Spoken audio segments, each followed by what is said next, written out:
ഇന്നൊരു സ്പെഷ്യലായിട്ടുള്ള ചമ്മന്തി ഉണ്ടാക്കുകയാണ്, ചെമ്മീൻ ചമ്മന്തി. അതിലേക്ക് നമ്മുടെ ചെമ്മീൻ ഡ്രൈ ആയിട്ട് റോസ്റ്റ് ചെയ്തെടുത്തിട്ടുണ്ട്. ഇപ്പോൾ നമ്മൾ എടുക്കുന്നത് ഒരു കൊട്ടത്തേങ്ങയാണ്. ആ കൊട്ടത്തേങ്ങ നല്ലപോലെ കഴുകി തിളപ്പിച്ചെടുത്താണ്. അതിലേക്ക് ആവശ്യമായിട്ടുള്ള ഒരു 6 വെളുത്തുള്ളി, 6 ചുവന്നുള്ളി, തെറ്റിപ്പോയതാണ് കേട്ടോ. പിന്നെ കുറച്ച് ഉപ്പ്, ആവശ്യത്തിന് 2 ടീസ്പൂൺ മുളക് പൊടി ഇട്ട് കൊടുത്തിട്ടുണ്ട്.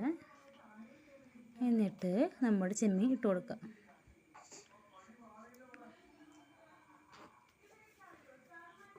അതിനുശേഷം നല്ലപോലെ ഒന്ന് കറക്കിയെടുക്കുക. മിക്സിയിൽ നല്ലപോലെ കറക്കിയെടുത്തിട്ട് വരാം.